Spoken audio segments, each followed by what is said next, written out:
Hello YouTube. Today I want to talk about witchcraft and I want to talk about being born a witch.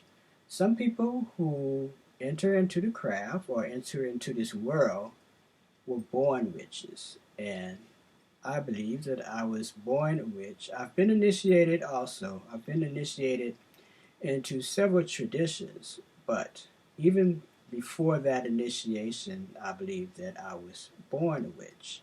I've always been interested in the occult. I've always had a high interest in tarot cards in particular. I've been interested in astrology, and I was interested in the so-called hidden histories of humanity.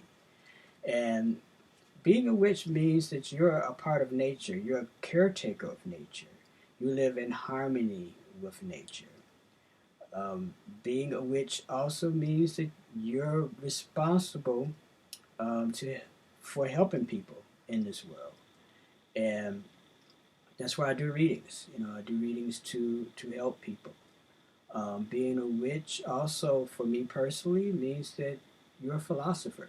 That's one of the reasons why I gave myself the name Merlin Ravensong. The word Merlin, he was a magician, the famous magician from King Arthur mythology, but he was also a philosopher.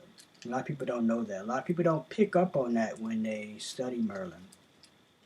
And if you know the story of Merlin, when he was teaching King Arthur before he became the king, he wasn't teaching him magic. He was teaching him how to be a good king, how to be a good ruler, how to be a good person. He was basically teaching him philosophy. Now, he also taught magic too, but I don't want to get too far off track here. But I've always had that keen interest in philosophy, and that's one of the reasons why I believe that I've had this attraction to the craft ever since I was little. And it came from birth, basically. Plato, Aristotle, Pythagoras in particular, these people always interest me. I studied them in college. I took a variety of philosophy classes when I was at Wayne State University and Henry Ford Community College. I took theory of knowledge. I took aesthetics. I took history of philosophy from the 1800s to blah blah blah. What other classes I had? Philosophy of religion. I actually took philosophy of religion twice. I don't know if I told this story.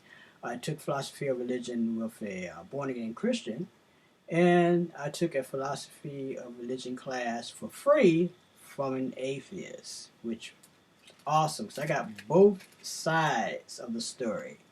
So I learned a lot in those classes. And the funny thing is I learned more from my philosophy classes when I was at Henry Ford Community College than I did when I was at the big university.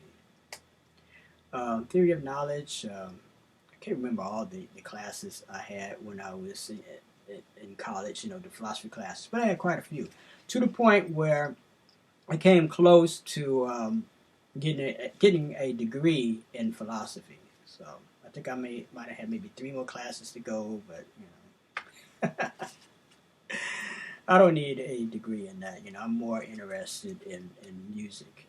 The philosophy thing I can study on my own, because a lot of times they leave things out in philosophy classes at these universities anyway. So, when I took metaphysics at Wayne State University, I learned more about metaphysics studying on my own than I did when I took the class. And by the way, I got an A out the class too.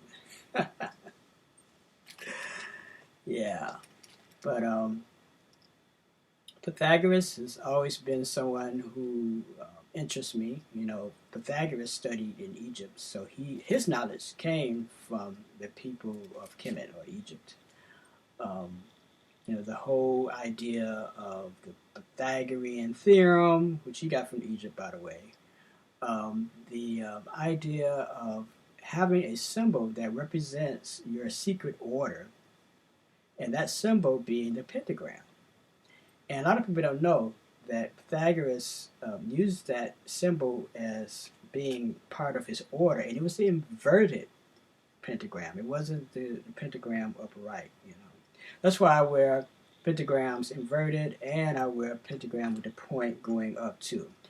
I don't make any distinctions within that. Some people say, one represents the left-hand path, one represents the right-hand path. I tend to be a little bit of both. So, but I usually wear the inverted one. But anyway, that pentagram, by the way, is also indicative of the star Sirius, and I will be doing a video on that in the future. So that's why the pentagram is very, very important to me. It represents perfection in mathematics, Fibonacci series. Represents the golden mean. It represents a lot of things. So the whole philosophy, interest in philosophy, that goes along with my brand of the craft also, or my version of the craft. Like I said, being interested in these type of things, partaking in these type of things, that is why I believe that I was born this way. It's not something that I achieved when I was initiated in the different orders that I'm initiated in. It was just something that I am. I just, I can't stop being a witch. I hear stories about people who are witches and all of a sudden they're not witches anymore. And it's like, that's something that's impossible for me. I will always be a witch. Even if I became a Christian, I would be a Christian witch. Which is not going to happen, by the way. It's not going to happen. Another thing that I believe that kind of cements the fact that I was born this way is my interest in music. I've always been fascinated with the Robert Johnson story. I've always been fascinated with Jelly Roll Morton. These people supposedly sold their soul to the devil so they could become great musicians, guitar players, whatever. I think it has more to do with Aleba than it has to do with Satan. I think a lot of these stories got corrupted by people just not understanding what was really happening. Leba is the road opener. It's not the devil, and that's the way I see it. But just having that interest in that, and having an interest in blues guitar, that's a very spiritual thing too. Having an interest in just prog heavy metal. Because when you perform on stage, that's like a ritual within itself. Everything about me has to do with the craft, has to do with music, and I was born this way. And I think initiations, with me personally, have been just a reinforcement of who I am.